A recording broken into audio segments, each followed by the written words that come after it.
amazina ni Nyamugisha Immaculate kandi ni community advocate. Okwera tsinda kwitu uruhonka ba mama abo kubishareji twina abana bitu abo kutura aheru ukato kashanga ngishareji mwana wa kutura aheru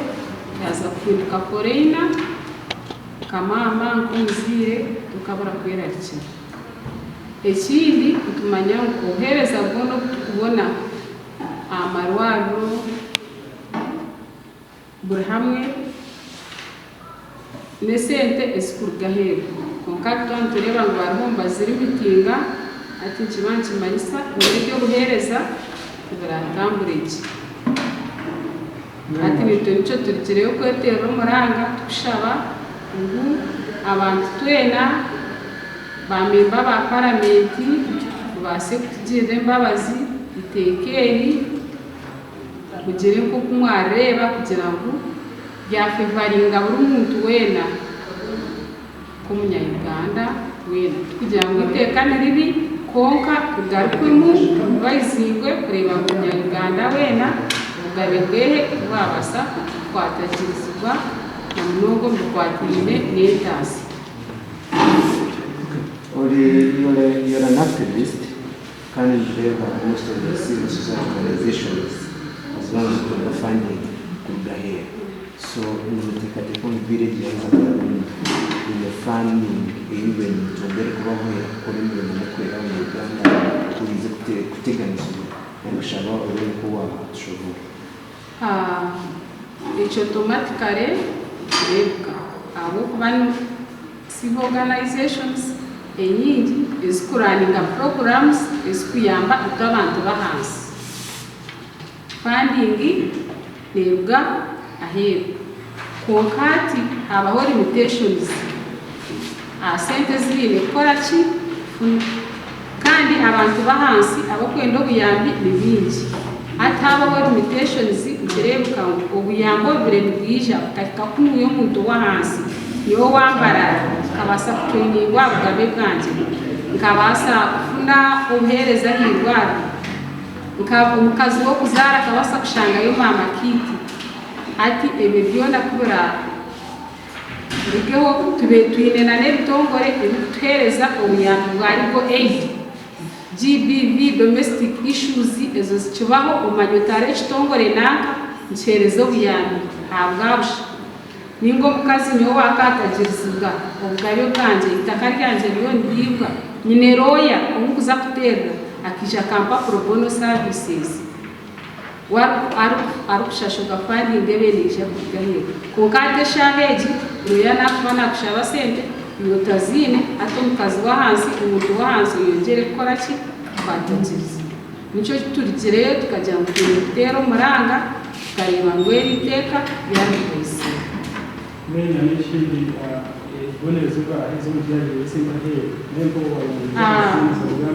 icyo kintu cyo kibonerezo umuntu tuba kubasa kumpereza miliyoni 400 million then kibonerezo kikaba kirige cya 40 billion ataho none ureba ngo nakine kintu kibyabit abuno mwene tezonga na bakabana na bakunzi byo kugomba kinire barwane iyo kaniko stero muranga tutera kurga baridas bona kurga hansi okikanyigura na munonga ba MPs member of parliament bitu abariyo kom parliament tukabatora na muzo parliament tuyamba kabacyara kabantu bahansi abana bitu ukahimbuza iteka abana bitu bakagwa hero bakaba ba foreigners obuhereza hansi ukabura kubaho kwera ubuzima tugera mu kwera umurgunyo mutuma tujyangona ndicece kito abasinkiro mu parliament mwe nabo barebe ngo itekeri ya rwizingwa aho kwa obushobozi babwire so ibyo twino gushasha kwinji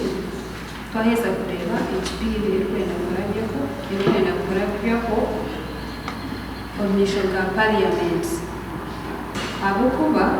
itwenga ba feminists in organizations ezikuba ndishitore ko bwa bitu kabantu and okushanga twenda justice. So mbwenu ejibill yaheza kuragaho ntumani tureba ngo turi achizo chamani chokumaza constitutional rights zitu ziba zaba violated and also in our civic space. Kandi ekindi tureba ngo hariho agandi amateeka agabiri gariho nka Anti-Terrorism Act na Foreign Exchange Act hariho na provisions eziri mu penal code ezakubasa kugamba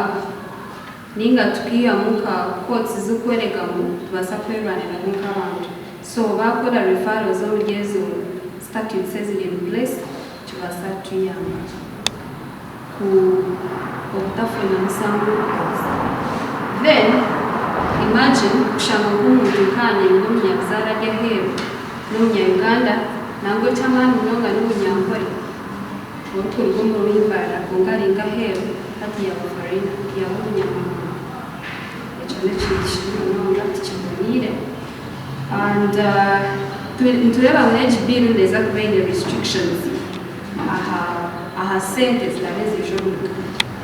For example nza kushanga nka maybe esente oshanga omuhendo gwazo guzaraga aheeru zakikuba mu Uganda zakyenda kandi ekyo nakyo niza kukiteganisa because tuhaire okushanga hamwe twiha za school fees twiha emibazi enyingi ahairwaro bayidaho enenanira emingi neneruga aheeru na n'obundi obuheereza obwakubasa kuyamba abanyarwanda. And then tureba ngu na n'egi bill neeza kuba neekwata abagabo b'abantu twinemu okushanga omuntu aine freedom like right of freedom kwonka oshanga omuntu atabaasa kwe-express okwashanga okuba naakora. And then hati kiba nikimanyisa ngu tuza kuba twinemu okutiinisizibwa kw'amaani munonga because akari mu constitution ya Uganda article 1 erikugamba ari sovereignty resides to the people. Hati bona amazima baatandika okukola ngu bakola sovereignty bill kiba nikimanyisa ngu article 1 of the constitution of the Republic of Uganda has been violated. So we would advise the Parliament of Uganda, the executive, and also all the Ugandans to be vigilant about this bill. Ahakuba kutwabe tutakigambireho kiba kimanyisa ngu egi bill yaheza kwisha in place twena niza ku affect because hati washanga twenda emibazi ey'okutunga parent no mu Uganda erikuba neeba donated kiba nikimanyisa ngu buri omwe in one way or the other naza kukwata oza n'omwana muto n'omukazi n'omushaija whatever. So ititwe nka kasika twine egyo commitment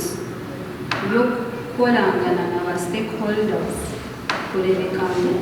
twakubongayo bitu kandi twayiba twine equality.